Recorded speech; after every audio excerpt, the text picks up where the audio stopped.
So I was at the game last night, and I love going to basketball games because it's totally different than watching it on TV. There's things that stand out to you when you're seeing it in person. You know, we were lower level, we were right behind the basket.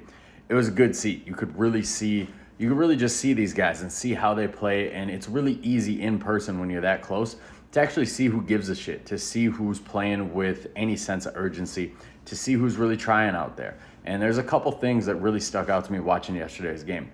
The first thing that stuck out to me is Nikola Vucevic is on autopilot. That man did not give a shit. He did not care. There was the guy in the front row, he was like 4 rows ahead of us, courtside seat. He was barking at Vooch every single time. Every time. And I know these guys, they get barked at by fans all the time. And Vooch would just look at him, make eye contact, and just shake his head. He had that demeanor the whole game, like, I don't give a fuck about any of this, dude. And he wasn't playing hard at all. You can tell how hard a guy's playing when you're watching in person like that. And he had no motor last night. So that was my first takeaway, is that man is on autopilot. He's hoping that sometime within the next, we got 2 hours to the trade deadline, that he's going to be moved. I don't think he will. So it's gonna present an interesting conundrum for the Bulls going forward. Second thing that stuck out to me, Patrick Williams. You know, when you watch Patrick Williams on TV, he kind of looks slow.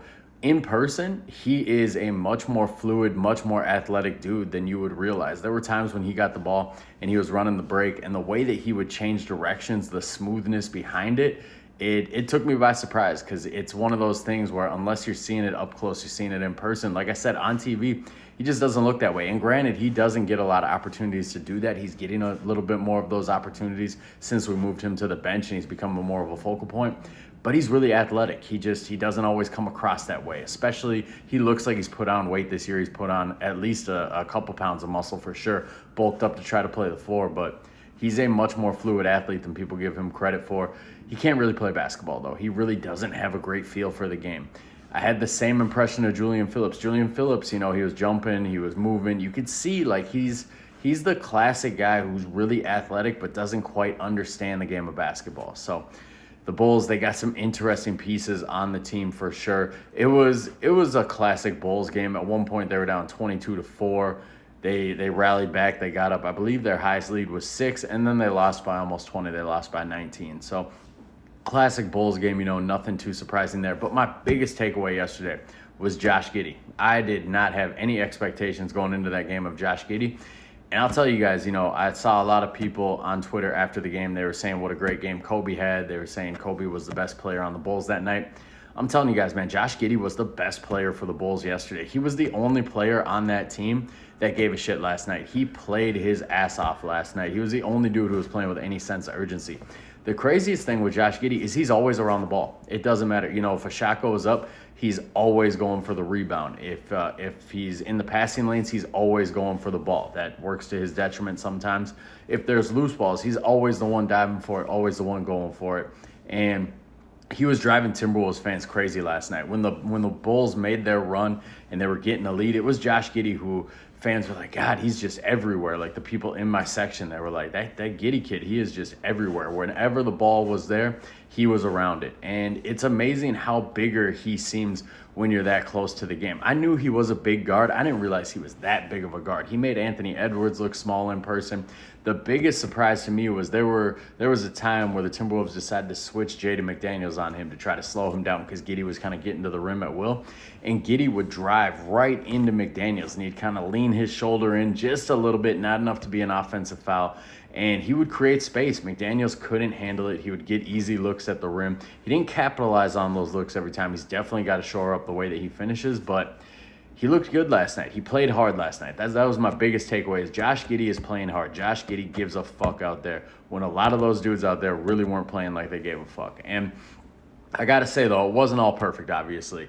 He's not a point guard. He's just not a point guard, guys. He dribbles with his head down too much. There's way too many times where he gets that rebound, he plays the passing lane, he dives for the loose ball, and he initiates the break himself. He's got the ball in his hands.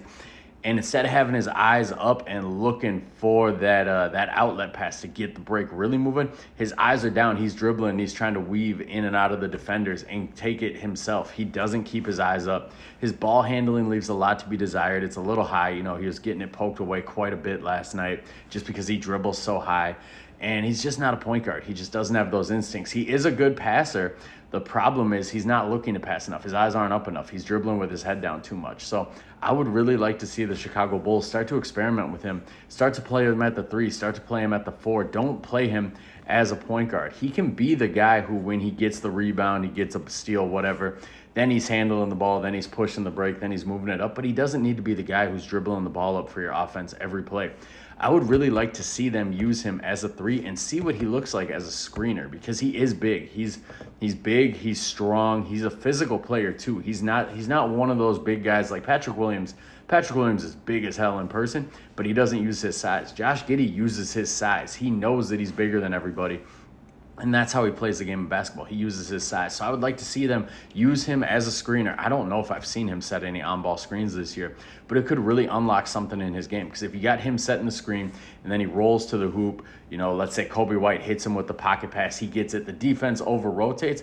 Now you have a good passer in Josh Giddey who can have his eyes up and can look to see, all right, I can fling it to Patrick Williams in the corner here. I can hit Vooch down low here. Like, it could unlock a lot when you have a good secondary passer as your role guy in a pick and roll situation. That unlocks a lot in the game of basketball. So the Chicago Bulls, we have a big decision to make with Josh Giddey coming up this offseason. I don't know how I feel about it, because I feel like my biggest fear is that he's going to sign a Patrick Williams type contract where you're like, why did we give him that much money? Doesn't make any sense. I like Josh Giddey as a basketball player. I'd like to see him stick around the Bulls for a while, especially if they start to experiment him in more off-ball roles. But I don't want to overpay the kid. So to really figure out what his value is, I hope they use these last 32 games to really start to put him in different roles and to start seeing what he's capable, what he can do. So you guys let me know in the comments what you think. I'm just kind of rambling here about what I saw last night. A couple other takeaways is the Bulls need to play faster. Kobe White, he has some of the craziest speed you will see in person. He never uses it, though. He never gets a chance to use it. When he wants to, he can get up to 100 miles an hour when he wants to. He's fast, so they need to use that more. Ayo Dosunmu, very similar. When he decides to go downhill, get to the rim, seems like he can do it whenever he wants.